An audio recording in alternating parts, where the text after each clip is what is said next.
여러분 안녕하십니까? 정부와 여당이 전세 사기 피해자들을 지원하는 한시적 특별법을 제정하기로 했습니다.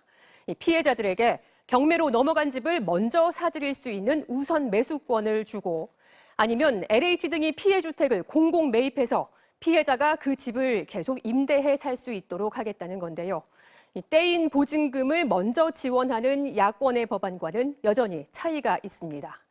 윤석열 대통령은 피해자들의 주거 안정에 만전을 기하고 실효성 있는 법안을 신속히 마련하라고 당부했습니다. 구민지 기자가 보도합니다. 여당 지도부와 원희룡 국토부 장관 등은 당정협의회를 열고 전세 사기 피해자들을 위한 특별법을 이번 주 안에 발의하기로 뜻을 모았습니다. 전세 사기 피해자 지원 및 주거 안정을 위한 특별법 제정을 추진하기로 했습니다. 이 특별법을 통해서 피해 임차인의 주거권을 보장하겠습니다. 방점은 기존 주택에서 계속 살겠다는 피해자들을 지원하는 데 찍혔습니다. 주택을 구입할 의향이 있는 피해 세입자에게는 우선 매수권을 부여하고 낙찰받을 때 관련 세금을 깎아주는 한편 장기 저리로 융자금도 지원하기로 했습니다. 집을 임대해 계속 살기를 원할 땐 LH 등에서 주택을 구입한 뒤 공공임대주택 형식으로 제공하기로 했습니다. 지난 금요일 국토부가 내놓은 LH의 공공매입 방식을 특별법에 담기로 한 건데 당정은 추가 재원이 들지 않는다는 점을 강조했습니다. 이미 잡혀 있는 LH의 5조 원대 그리고 지자체의 1조 원이 넘는 원래 집행해야 될 예산이 이미 있습니다. 추가 예산은 전혀 들어가지 않습니다. 다만 야권에서 발의한 선 지원 후 구상권 방식의 공공매입 법안에는 선을 그었습니다. 피해자들의 전세 보증금을 세금으로 직접 지원하는 방식이라며 국가가 거기까지 해줄 순 없다고 말했습니다. 막대한 국민 세금이 투입되고 결국 그 부담이 모든 국민에게 전가되는 포퓰리즘이고 무책임한 생각입니다. 이에 대해 민주당은 수개월이나 법률안 제출을 미루다가 전세보증금 환수 방안을 뺀 채 대책을 내놨다며 핵심이 빠졌다고 비판했습니다. 세금 감면과 장기저리 융자만으로는 피해자들에게 온전한 대책이 될 수 없다는 겁니다. 여야는 오는 27일 본회의에서 전세 사기 관련 법안을 최대한 처리하기로 했지만 이렇게 입장 차이가 남아 진통이 예상됩니다. MBC 뉴스 구민지입니다. 이번에는 더불어민주당 전당대회 돈봉투 의혹 관련 소식 이어서 전해드립니다. 2년 전 전당대회 당시 이 의혹의 최종 수혜자가 아니냐 지목되고 있는 송영길 전 민주당 대표가 프랑스 파리에서 기자회견을 가졌습니다. 송 전 대표는 돈봉투에 대해서는 전혀 몰랐다며 다만 정치적 책임을 지고 탈당하겠다, 문제를 다 해결한 뒤에 복당하겠다고 했습니다. 또 즉시 귀국해서 검찰 조사도 받겠다고 밝혔습니다. 파리에서 조명아 특파원이 보도합니다. 프랑스 파리 3구에 위치한 한 사무실. 송영길 전 더불어민주당 대표가 다소 굳은 표정으로 모습을 드러냈습니다. 2021년 전당대회 당시 캠프 내 돈봉투 의혹에 대해 한동안 말을 아껴왔던 송 전 대표는 탈당 카드를 꺼냈습니다. 저는 모든 정치적 책임을 지고 오늘부로 민주당을 탈당하고자 합니다. 당연히 민주당 상임 고문도 사퇴하겠습니다. 현지 시간으로 일요일 저녁 파리를 떠나 검찰 조사에도 적극 응하겠다고 말했습니다. 검찰 소환도 없지만 가능한 빨리 귀국하여 검찰 조사에 당당히 응하고 책임지고 사태를 해결하겠습니다. 의혹의 핵심 인물인 강래구 수자원공사 감사에 대해서는 총선 출마 대신 감사가 됐고 캠프에 참여할 신분이 아니라고 선을 그었고 돈봉투 의혹은 몰랐다는 기존 입장을 다시 강조했습니다. 3명의 후보가 30분 단위로 정신없이 뛰어다닐 때였습니다. 후보가 그런 캠프의 일을 일일이 챙기기가 어려웠던 사정을 말씀드립니다. 당내의 강경 발언에는 충분히 심정을 이해한다고 답하며 매우 죄송하고 송구하다고 말했습니다. 다만 모든 문제를 직접 해결하고 민주당에 돌아오겠다는 뜻을 밝히며 정계 은퇴 요구는 사실상 거부했습니다. 송 전 대표는 내일 오후 3시쯤 한국에 도착합니다. 송 전 대표는 자신을 둘러싼 세부 의혹에 대해서는 귀국 후 상황을 파악해 다시 입장을 밝히겠다고 말했습니다. 파리에서 MBC 뉴스 조명아입니다. 이렇게 송영길 전 대표가 조기 귀국하겠다고 결정하면서 민주당은 일단 한시름 놓은 분위기입니다. 송 전 대표가 귀국한 이후 검찰 수사 등 의혹이 규명되는 상황을 지켜보면서 향후 대응책도 내놓겠다는 입장인데 국민의힘과 정의당은 민주당의 이런 태도를 강하게 비판했습니다. 이혜리 기자가 보도합니다. 더불어민주당은 송영길 전 대표가 조기 귀국과 탈당 의사를 밝힌 것에 대해 존중한다는 입장을 내놨습니다. 송영길 전 대표의 귀국을 계기로 이번 사건의 실체가 일체의 정치적 고려 없이 신속하고 투명하게 규명되길 바랍니다. 전당대회 돈봉투 의혹에서 시작된 사태를 수습할 발판이 마련됐다고 보고 일단은 안도하는 분위기입니다. 그러나 당내에선 의혹에 연루된 의원들에 대한 탈당이나 민주당 의원 전원조사, 비상의원총회 소집 같은 강력한 후속 조치 요구도 계속되고 있습니다. 민주당 지도부는 송 전 대표가 귀국한 후 검찰 수사 등 앞으로의 진행 상황에 따라 대응하겠다며 말을 아꼈습니다. 송영길 전 대표가 이제 귀국하시고 나면 사건에 대한 규명이 좀 더 빨라질 테니 그 진행 상황을 보면서 거기에 맞는 그 당의 대응이 있을 예정입니다.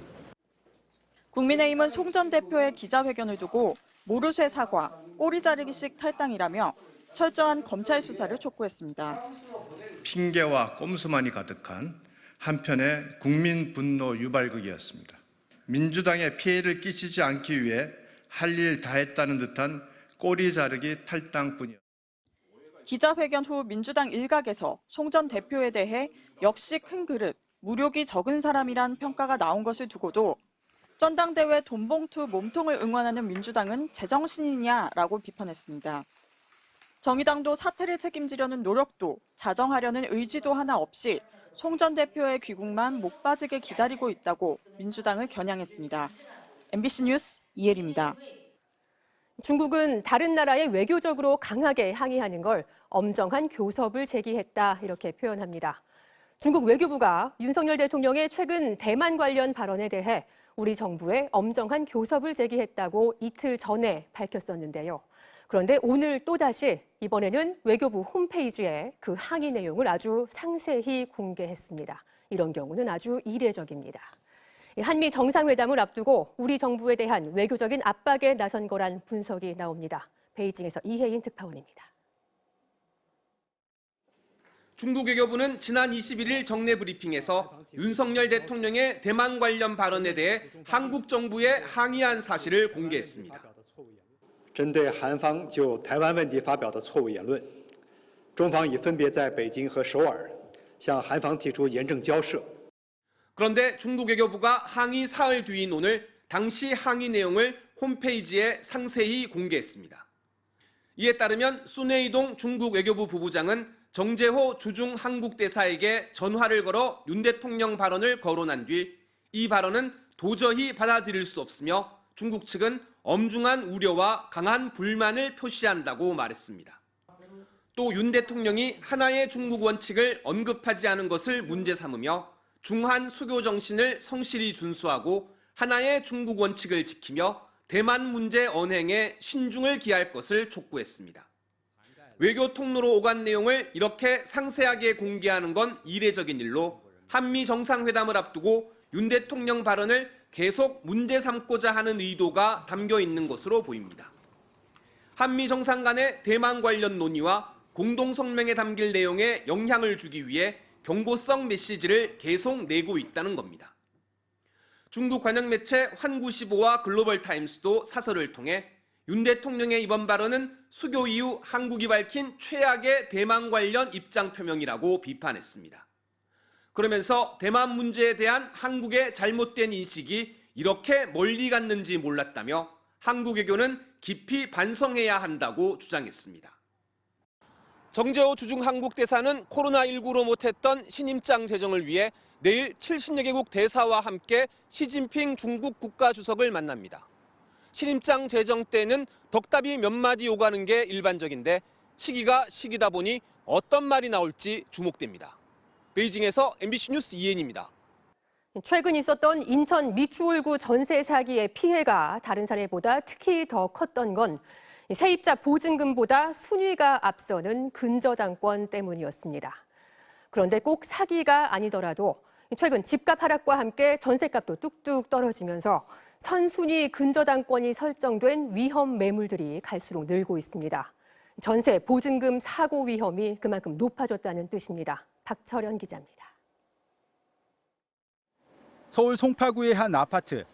2년 전 8억 6천만 원까지 올랐던 30평형 전세가는 최근 5억 4천만 원까지 떨어졌습니다. 또 다른 세입자를 구해도 보증금을 돌려주려면 거액의 돈이 더 필요한 상황. 전세값을 시세대로 낮춰주되 그만큼 집을 담보로 대출을 받겠다는 집주인도 나왔습니다. 지금 문제가 뭐냐면 세입자가 8억에 살고 있대요. 네, 그래서 주인이 대출을 2억 5천을 원금 2억 5천을 받아서 5억 5천 들어오시는 분하고 해서 그 사람을 내보낸다는 거예요. 집주인이 보증금 일부도 돌려줄 능력이 없어서 아파트에 선순위 근저당권을 설정한 채 새 세입자를 받겠다는 겁니다.